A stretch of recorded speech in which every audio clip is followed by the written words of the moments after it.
Hey, what up? It's Brad with Home Love Construction. And in this video, I want to give you a rundown on how to choose a general contractor. Now, in this video, I'm going to be peeling the curtain back a little bit on what most general contractors don't want you to know and how you should actually go about picking one from the viewpoint of a general contractor who often gets called to clean up other people's messes. And I often get called for advice from other general contractors on how to get out of their own messes or pickles, et cetera, et cetera. So here's the number one thing that I want you to know first off when picking a general contractor. Now, what you have to look for is you have to look for the least risky option. What I mean by that is you need to have a general contractor because you're gonna be forking out a big deposit, a large sum of money. And when you're picking that general contractor, that money is going to be at risk when you pay the deposit. You need to minimize the chance that that contractor just takes off with the deposit or goes out of business or isn't there to deliver on it. So there's some factors you can look at that heavily influence the risk factor of a contractor. Number one, do they have an office location that is other than their home? If they office out of their home, that business could be gone, boom, tomorrow. It's not a real business. Even though they may have operated for 30 years that way, and they may have done tens of thousands of projects and millions of dollars, blah, blah, blah, whatever, it doesn't change the fact that it could go away tomorrow, okay? There's nothing holding that business in place. There's no long-term lease. There's no employees. There's no nothing if it's being run out of a home. I know because we used to have a home-run general contractor's office, and there was nothing holding it there other than my will and my dad's will for it to continue existing. Other than that, there was nothing. Now we have 4 office spaces, we have 30 staff, we're not going anywhere, okay? And I know other contractors who have been through a similar evolution and they're much safer to pick as GCs now versus back then. So that's the first thing, minimization of risk. Now, the reason minimization of risk is the number one factor to look at when choosing a general contractor is your biggest risk is not bad work, okay? That's not your biggest risk. I know that everybody's like, oh, you need to look at their quality of work and blah, blah, blah. Look, everybody's gonna do about the same job. And if not, then you can literally just file a license complaint.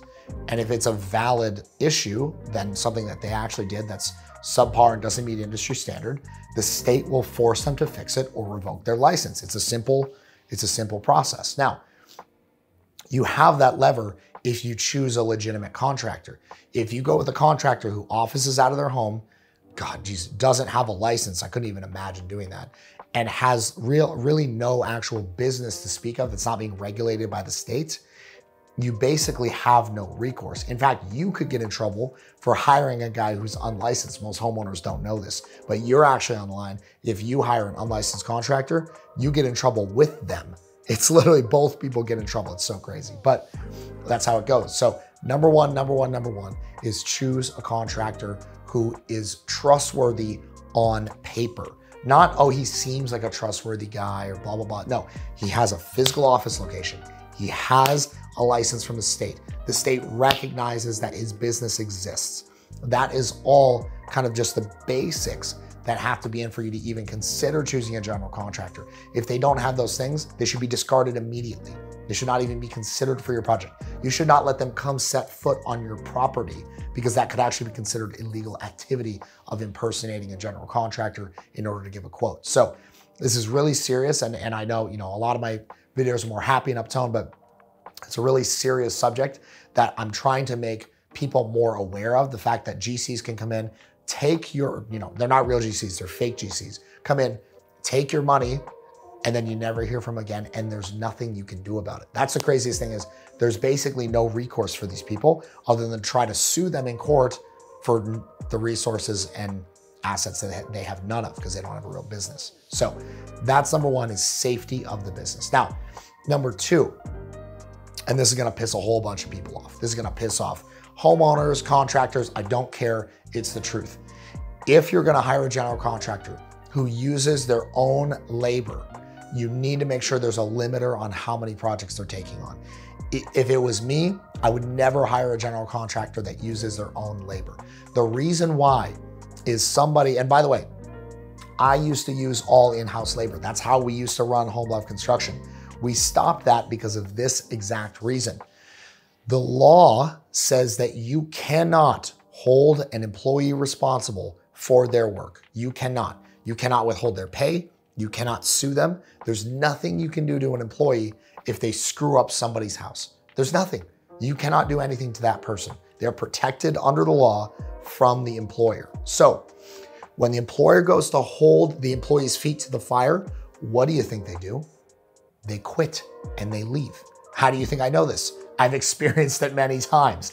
This is why we use subcontractors exclusively at Home Love Construction. We do not have any in-house employees doing labor. Our project managers may put on a tool belt for an hour to go and handle a little caulking of a baseboard, but that's it. Nothing past that. The reason we do that is because it's safer for you and it's safer for us. We can hold our subcontractors responsible. We can withhold or dispute a payment and withhold the money and make sure that we have the money to pay somebody to redo it if they do something wrong. That is fully legal. It's actually encouraged by the state.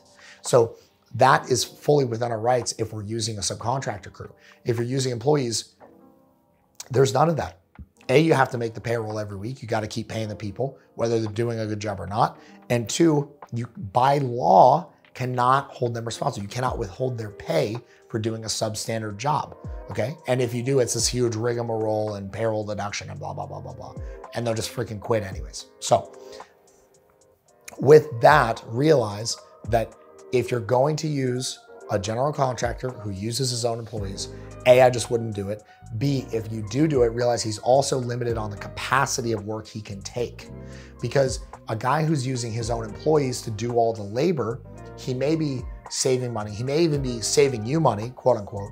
But what's gonna wind up happening is he's gonna have his crew on this job. And until they're done on this job, they can't come do your job. They physically cannot be in two places at once. And you don't want them to do half your job and half another job, because then you're gonna have two jobs that are going super slow, people who are mad, things being done wrong, homeowners coming in being pissed, making the guys pissed off, blah, blah. It's just a bad scene. Again, how do you think I know this? I lived this. That's why we only use subcontractors at Home Love Construction. So that's point number 2. Now, point number 3 is on the contract itself and on the actual quote that you get from the general contractor. If you're thinking about hiring a general contractor and they give you a lump sum quote, meaning, hey, I'm gonna build this house for you. It's gonna be $600,000. It's gonna, it's gonna be craftsman style, white paint, tile floors, and wood trim and hollow core doors, right? And it just says build to plans. That is a huge risk, because what you don't have is you don't have an itemized quote. You have to have an itemized quote in order to hold a contractor responsible for anything. You must have an itemized quote. And if a contractor says, oh, we do this all the time, we don't need to itemize the quote, you're just gonna pick it apart, blah, blah, blah, realize that that guy actually doesn't know what he's doing. That's an excuse for somebody who doesn't know what the hell they're doing and is not even organized enough to itemize their quote to tell you what they're actually gonna deliver to you. It's also their way of hiding. Contractors hide under vagueness and ambiguity of, oh, install the wall, $5,000. It's like, okay, is that for the framing, the drywall, the electrical that's gotta go on the wall? Is it for the painting of the wall? Is it for the door that's gotta go on the wall? What is $5,000 for? What are you giving me? Not just install a wall, that's too vague. So if your general contractor won't go to that level of detail with you, clearly they don't give a damn about your project. And they're not gonna give a damn. If they don't give a damn about your project when they're trying to sell you the project, they sure as hell aren't gonna give two shits about the project when they're building it, when you're actually in the hard part of it. So you can also tell a general contractor's ability to service somebody and their willingness to service somebody by how hard they're willing to push in the sales process. If they're like, hey, I wanna get you these numbers this week, I'd like to have a decision by the end of the week from you. Can we make that happen? Can we set an appointment? That's somebody who's interested in their business. They want your new business. And if that's the case, then realize that they're always wanting new business. That means that their delivery level is gonna have to be up here versus somebody who doesn't really care about their new business. Their delivery level is gonna be down here because they don't feel the need to impress their existing clients and get more referrals to get new business. So realize that this is all a virtuous cycle, which is very different oftentimes from what you may have heard or may have been told by your dad, by your grandpa, by your uncle who does construction and who's actually, you know, I don't want to talk bad about your dad or grandpa or uncle, but might even have been involved in kind of the problem of this, right? Or they may have done something wrong themselves and they may be wanting to justify it by telling you to go a certain way. I'm telling you from the experience of a general contractor who's run and grown a business for the last 7 years doing construction. This is the truth that other general contractors don't want you to hear. You can always count on Home Love Construction and me personally to give you the truth of how things actually go and what you can actually expect, okay? So just to recap here, the 3 things are: you don't want to go with a risky contractor, okay? You just don't want to do that. Your biggest risk in doing a construction project is the contractor just, boom, disappearing or going out of business during your project. That is your biggest risk. Just to be super clear, it is your biggest risk. Like, no matter what anyone else tells you, it happens every day. Don't let that happen to you. Number 2 is general contractors who use subcontractors are far more desirable as GCs than people who use their own labor. Just telling you the truth of it. I've done both. I've experienced both for many years. Using subcontractors is far superior to using your own labor. And then number 3, somebody who won't give you an itemized quote is not to be trusted. You have to get an itemized quote on a project. If you're going to be spending more than $5,000, you should have a breakdown of where that money is going. By the way, even if you're only spending $5,000, you should still have a breakdown of where it's going.